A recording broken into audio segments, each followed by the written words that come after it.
እነዚህ ነገሮችን ሴት አፕ ካደረጋችሁ እቃዎችን ከጨመራችሁ አካውንትን ከጨመራችሁ ዌርሃውስ ብራንች ከጨመራችሁ በኋላ ከእናንተ የሚጠበቀው ግዢና ሽያጭ ብቻ ማለት ነው። ብድር ካለባችሁም ብድር ከሄዳችሁ ማስቀመጥ ወይም መጨመር ብቻ ነው የሚጠበቅባችሁ። አሁን ግዢ ስናደርግ ምን ምን ቦታዎች ላይ አፌክት እንደሚያደርግ እናያለን። ከዛ ግዢ እንዴት እንደሚደረግ ደግሞ እናያለን ማለት ነው። ለምሳሌ መጀመሪያ እቃዎች ምን ያህል እንዳሉ እናያቸው። ለምሳሌ አይተም ይሄኛው 150 ኬጂ ያለን በዚህኛው አይዲ ናምበር ያለው ይሄኛው ደግሞ 55 አለን ማለት ነው። አካውንት ናምበርም እነዚህ ያሉ ይሄኛው 1,483,000 ያለ ይሄኛው 629,000 ያለ ማለት ነው። ብድር ጋር ስንመጣ ይሄኛው ብድር አለ ማለት ነው። እሺ እንጀምረው። ለምሳሌ ደንበኛ ባይ ዲፎልት ወኪንግ ከስተመር ከአፑ ጋር ይመጣል። ሰውየውን ማታውቁት ከሆነ ከዚህ በኋላ ብድር ማትሰጡት ወይም ማትቀበሉት ከሆነ ዝም ብላችሁ ወኪንግ ከስተመር ብላችሁ መጻፍ ትችላላችሁ። ነገር ግን ሰውየው የምታውቁት የምታበድሩት የምትበደሩበት ከሆነ ግን ስሙንና ስልክ ቁጥር መጻፍ ግድ ይላቸዋል ማለት ነው። ለምሳሌ ይሄኛው ፍጹም ከሆነ ስልክ ቁጥሩ እዚህ ጋር ማስገባት አለባችሁ ማለት ነው። ስልክ ቁጥሩም ትክክለኛ ስልክ ቁጥር መሆን አለበት። ይሄኛው ጨምር ስትሉት ከዛ እዚህ ጋር አለላችሁ ከፍጹም የገዛችሁት ማለት ነው። ይሄኛው ትዕዛዝ ናምበር የሚለው አውቶማቲካሊ ኔክስት ትራከር ራሱ ሴት ያደርገዋል። ከፈለጋችሁ መቀየር ከፈለጋችሁ ግን መቀየር ትችላላችሁ ማለት ነው። ቀጣይ ትሉትና እቃዎቹን እዚህ ጋር ቅድም ኢንቨንተሪ ወይም እቃዎች ካሉ እቃዎች ነው ሴሌክት ማድረግ የምንችለው። እዚህ ጋር አዲስ መጨመር አንችልም። ይሄኛው ለምሳሌ አይተም 1 የሚለውን ኳንቲቲ 100 ከገዛን የአንድ እቃ ዋጋ እዚህ ጋር አለን። ባይ ዲፎልት ቅድም ያስገባ ነው አለ። መቀየር ከፈለግን መቀየር እንችላለን። በዚህኛው ከገዛ ነው ደግሞ በዚህኛው ማለፍ እንችላለን። ለምሳሌ ይሄኛው ከፈለግን 640.91 አይደለ ያለው። ለምሳሌ ይሄኛው we can make it 1000 ማድረግ እንችላለን። ቶታል 100,000 ይመጣል ነው። ስንከፍል ሁለት አይነት የክፍያ አማራጭ አለ። ግዢ አይደል እያደረግን ያለ ነው። ተበድረን ከገዛ ነው ዝም ብለን እናልፈዋለን። ከባንክ ከከፈልነው ግን ኢቭን በካሽ ከከፈልነው ራሱ እዚህኛው ላይ እንጨምረዋለን ማለት ነው። በባንክ የከፈለውን እንመርጣለን። ቅድም ባንክ አካውንት አየን አይደለ?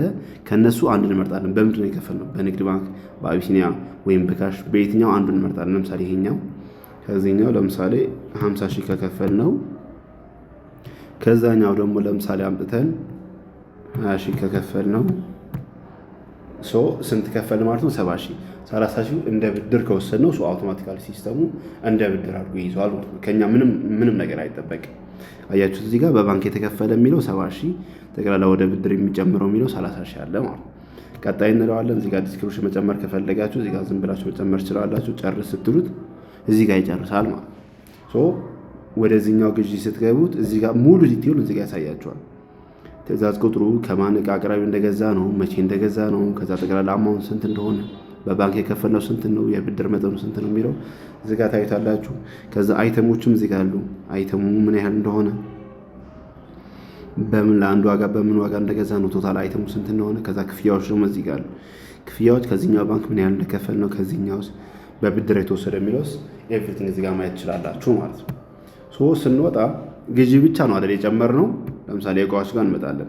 እቃዎች ጋር ይሄኛው ሪፍሬሽ ስናደርገው አያችሁት 55 ነበር አይደለ?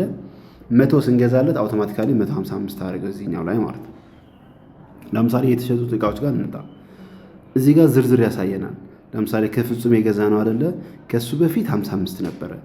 100 ስንገዛለት 155 አደረገው ይለናል። እዚህ ጋር አያችሁት? ከግዢ በዚህኛው ቀን የገዛ ነው ኤቭሪቲንግ እዚህ ጋር ያሳየናል ማለት ነው። ወደ አካውንት ስንመጣም ይሄኛው ሪፍሬሽ ስናደርገው አያችሁት? ለምሳሌ ይሄኛው ደመቀ የሚለው ከዚህኛው ሲቢኢ ላይ 50,000 ከፈልንበት አይደለ? ለፍጹም ለፐርቼዝ ያው አያችሁት በቀይ የሚለው ሲወጣ ነው ወይም ደግሞ ስንከፍልለት ነው። ይሄኛው ክሊክ ስናደርገው ያሳየናል የየትኛው ፐርቼዝ ኦርደር እንደከፈል ነው፣ መቼ እንደከፈል ነው፣ ከሱ በፊት ስንት ነበር፣ አሁን ስንት እንደከፈልን፣ ከዛ ስንት እንደቀረን የአንድን ትራንዛክሽን ዲቴል ያሳየናል ማለት ነው እዚህ ጋር። ከዛ በየዚህኛውም ልክ እንደዛው ማለት የዚህኛውም ልክ እንደዛ እዚህ ጋር አለን ማለት ነው። በብድርም የሰጠው ነበር አይደለ? 30,000 በብድር ከሰውየው በብድር ወስደናል። ከፍጹም የሚባለው ስንገዛ 30,000 በኋላ እንሰጣለን ብለው ነው ነበር ያለ። የብድር መዝገቦች ጋር እንመጣና እዚህ ጋር ፍጹም የሚለው አያችሁት? እዚህ ጋር 30,000 ብር የሰጡናል። ክሊክ ስናደርገው እያንዳንዱም እዚህ ጋር ያሳየናል። ከሱ በፊት ከፍጹም ተበድረን አናውቅም፣ 0 አለን። ከዛ 30,000 ስንበድር 30,000 ይቀረናል ማለት ነው። ከየትኛው ከግዢ ነው የተበደር ነው የሚለው ኤቭሪቲንግ እዚህ ጋር ማየት ትችላላችሁ። ከእናንተ የሚጠበቀው ግዢ ላይ ብቻ መመዝገብ ብቻ ነው የሚጠበቀው። ብድርም ከሄዶ የሚያቀራም ሰው ራሱ ነው። አካውንት ከሄዶ የሚያቀራም ሰው ራሱ ነው። እቃ ሄዶ የሚጨማምረው ራሱ ነው። ኤቭሪቲንግ የሚሰራው ራሱ ነው። እናንተ ኤክስፔክት የሚደረገው ግዢ በትክክለኛ መንገድ መሙላት ብቻ ነው ማለት ነው።